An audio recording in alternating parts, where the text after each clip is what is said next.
Yo, what's up, guys? I just came back from Shanghai, China to visit the EWS 2025 for two reasons. First reason was to pick up the award for Esports Player of the Year of 2025. Apparently, I played enough tournaments to get that one in there. Totally did not expect that. There were a whole bunch of awards, so I definitely wasn't the only one in there. Look at me smiling there in suit and stuff. But also, of course, to watch the matches of the EWS. In the EWS, we had 16 players in 4 different groups. Each group only had 1 representative going to the next day, and from that day, it will be a knockout stage, trying to get to that rank 1 spot. So there's a lot of matches going on. And I was asked to analyze some of these matches. So rather than showcasing you a lot of matches, I'm going to be showcasing one really good match, but I'm mainly going to be showcasing you a lot of statistics and also explaining why those statistics are as they are. So therefore, we have made by me the EWS 2025 statistics. So we have 39 out of 80 units were used in the drafts over there. Of course, you have a whole bunch of PvE animuses in there and stuff. So those definitely don't get to draft it, but we had 39 out of 80. So that's almost 50% right there. I have 75 matches recorded. I did record them by hand. So therefore, it might not be fully accurate. I might be missing a few things here and there because in the end, first stream was 12 hours. Second stream was about like 3 hours of full-on tournament matches, which was really long. So we have a bunch of different criteria, which I listed them in, which is most pre-events, most picked, most protected. So that was when it was locked in the slot 3. Highest win rate with more than 15 matches played.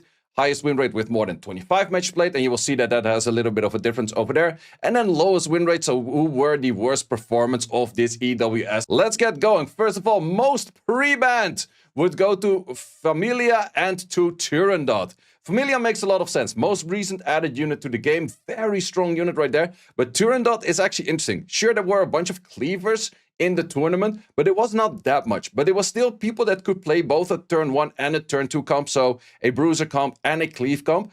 Those kind of people were still very scared of. Like, we have seen it with the champion Kecker. At some point, he was just like, oh, you leave the Turandot in? Let me just switch up my whole draft and I'll just get you a cleave and those kind of things. Then going for most picked. Well, you do already see the characters in front of it, but let's also look at the numbers. We see Raymerry with a 73 picks, which is a 97.30% pick rate, which is absolutely insane. So that does mean Raymerry was in every match out there. Plus, keep in mind, the matches that Raymerry was not picked up, it was also potentially pre-banned. So I think it was pre-banned twice. The other 73 times, it was just simply locked in right there, which is really, really high numbers. This does include the amount of wins, losses, and also the amount of times it was banned in like the post-ban phase.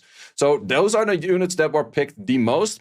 I do also pick in the Familia here on the right. You see the dot because yes, there are a few units in between on the Plum and the Familia, but the Familia was super high on the ban rate. So therefore, this one was a little bit more interesting as well, because she was definitely one of the highest pre-banned units out there, as you have seen in the previous slide right there.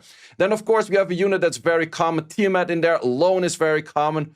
Fucho was definitely super common. And, of course, Plume. So definitely the few LDs out there that are super strong with Raymerry, Lone, Plume, and Familia. Tiamat and Fucho are just the common bruiser units that were added in there. Going on to the most protected units of the battlefield, which is going to be Turandot, which was 9 out of 10 times when she was picked in the protected slot, which makes a lot of sense. What you often see in your protected slot is something that you don't really want to be drafting 2 of, but you only want to be drafting 1 of. But if you don't put them in the protected slot, they be removed and you don't have your setup, you don't have your core healer, or you don't have your main protection or your main booster. Or common for Turandot to mostly be, if she was picked up, seated on the slot 3. Same for Freya, because they kind of have the same role. The only thing is, why is Freya that many more times locked in? Well, that is because Turandot was that many more times banned. That was the main issue. Also, if people were facing up against Cleaves, that's why you saw the Aya being locked in a lot. Sanya was also pretty common because that was the moments like, okay, I only have 1 healer, and then I don't want to be rocking in 2 healers, and therefore I put it on the protection slot that I guaranteed have my healer in there. Rahul is a little bit of an outlier. I'm not too sure why Rahul was that often in the 3rd slot. D-Ting actually does make a lot of sense because he was kind of the main core counters as a protection against Raymerry's high damage output, and therefore also It was mainly a thing of like, okay, let's try to counter Raymerry. I can leave Raymerry in if my Diting makes it to the battlefield, and therefore Diting was actually doing super strong, especially in combination with the Salins. Moving on to the next, what was the highest ban rate with more than 10 matches? Well, we can already see the units, but let's look at the numbers. Familia was 22 times banned, which was almost half of the time where she was drafted, she was banned. Also, Lowen was not drafted as many more in percentages, but was drafted or was banned a lot more in the actual number, because Lowen made it to the match more often because Lowen was not seated at a pre-ban. So this is only a post-ban kind of scenario. All units are lined up on the field. You click off one that goes out. Also, interestingly enough, Heinrich, the oftentimes that he was in there, was very commonly together on a slot 3 or a slot 4 and 5 with a Heinrich plus a Nahor combination. In often cases, Heinrich was the one that's like, okay, I don't want to be facing off that. That will be banned out. Also interesting to see, Raymerry was pretty often banned out as well. But you see the number 24 over here. It is nearly similar to this, but the number is quite a bit lower in percentage because Raymerry was just drafted 73 times. Like, that was just absolutely insane. And then for a number 5 on this one was the Plume. Then looking at the highest win rate, which might be some units like, wait, Nahor, Salins, are those actually the highest win rates? Well, those are often less picked. And if you're less picked, you have a higher chance of getting a higher win rate. So definitely the units over there still super high win rates, but the Salins and the Nahor were definitely outliers in there. And as mentioned, those are mostly picked in a slot 4 and a slot 5 position, where it might be that your ban is already like, hey, you have a Lowen on the field or a Familia on the field or a Raymerry on the field. I might have to ban those out, which we have seen in previous numbers, and therefore I cannot also force the ban on the Nahor, which therefore Nahor might be a super hard counter on the whole team. We often did see a Nahor being combined with a Heinrich, and then the two of them, you had to ban out one, and then the Nahor actually did feel super strong in the matchup itself. And that is definitely what we do see here in the numbers as well. But also you can see over here now, Nahor did not have that many matches in, because this is a 57 win rate where we had 28 wins seated over there. This is a 68 win rate where we only had 13 wins. So then switching that to 25 matches and up, which means Nahor did not get 25 matches in, so he's no longer on the list.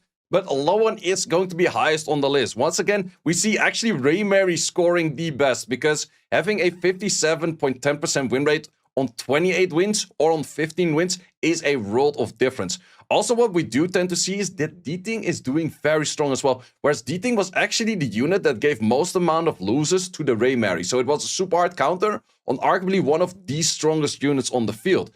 Also, we see a Sanya doing very good, and then Plume sitting at 50 win rate right there. So it does actually mean that it drops off pretty fast for units that are over 25 matches in there. But then, of course, we also have the lowest performance out there, which is going to be more than 20 matches, what I took over here, which is going to be Tiamat at a 32.60% win rate. She had about 31 losses under her belt, which was a lot of losses.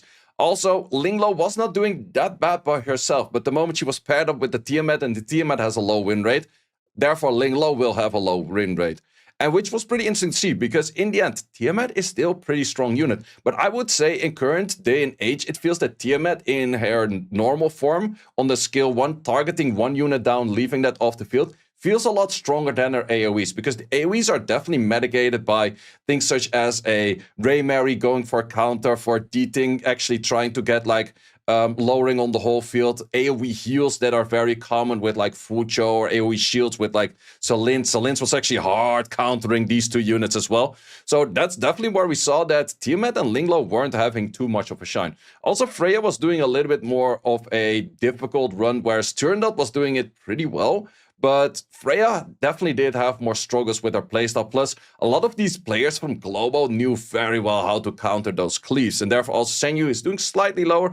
Fucho is also slightly lower on that. But it definitely does show that some of the LDs were doing very, very strong. That also means, who are the big winners? Well, I would definitely say number 1, Raymerry, which is actually, on the moment that you're watching this video, it might be on the banner, because there is a rerun banner for Raymerry starting on the 12th of February. So you absolutely do not want to miss out on Raymerry, because besides being crazy good for PvP, she's also one of the best PvE units out there. Sure, she is slightly nerfed. She has about like a 10% damage nerf. So definitely a very, very strong unit. You definitely want to be picking up yourself. And you might even considering, if you have more crystals left over, do you want to get duplicates on those? Because she's definitely worth it. Then other units, Familia and Lowen definitely did do very well with higher pick rates, still being super strong, especially for Familia and Lowen. Both of them had a super high ban rate as well.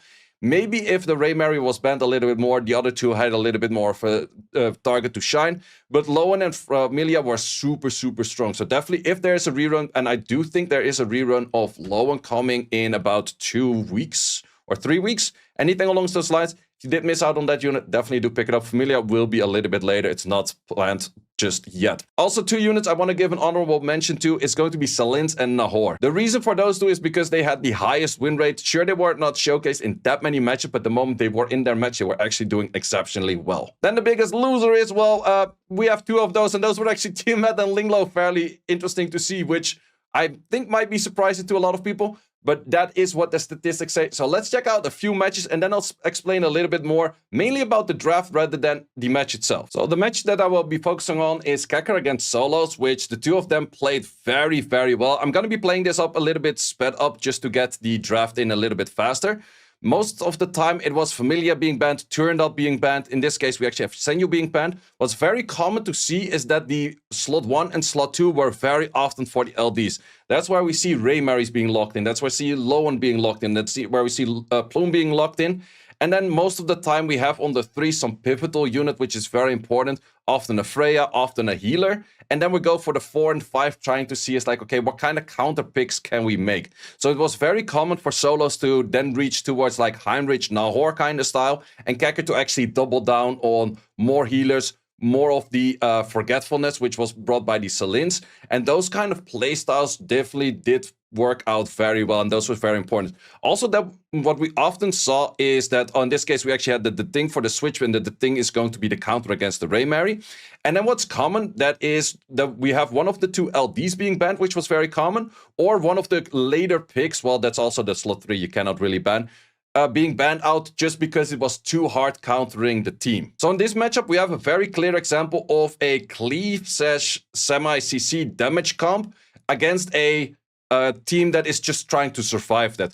We have 2 bulwarks seated on the Linglo and the Selins over here, and therefore we did not have any strips, or we just simply did not have any strips on the side of Solos. So I definitely had a lot more issues with that. And then it was just simply for the Linglo extending her immunity, giving the immunity at a later time, trying to survive. But also in the meantime, Selins, every time that she provided the shield, she was doing damage to the enemy. So it's a very strong opportunity to get a decent bit of damage in, while actually not really doing all too much yourself. So we just simply see every time that the enemy did a few hits, cannot really go for the stuns, the bulwark is seated there for the immunity. We can go for extra cleanses, extra heals, extra all of that, but also providing more and more of those shields every time. And every time that one of those units actually have to do something, they just deal damage to themselves.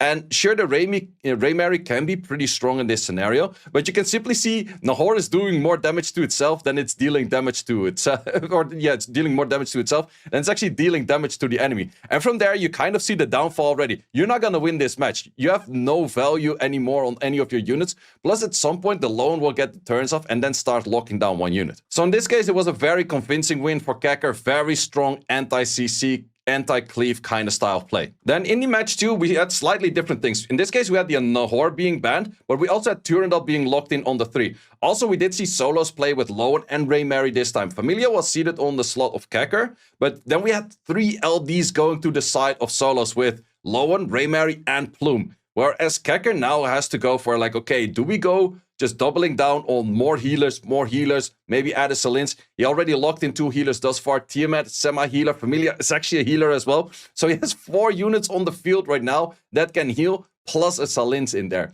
So Solos has to be making a strong enough cleave. No, it's actually, he's just straight in locking 5 healers right there.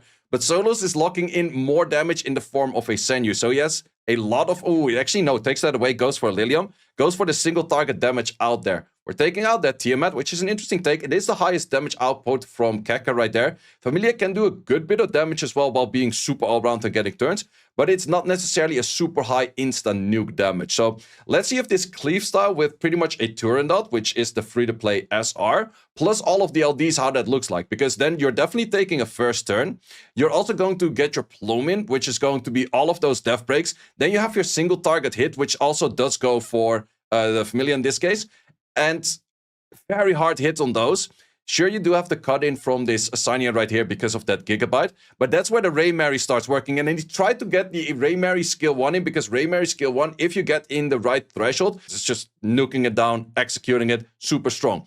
But in this case, he's trying to do his best on the side of Kakarov, trying to heal up that unit.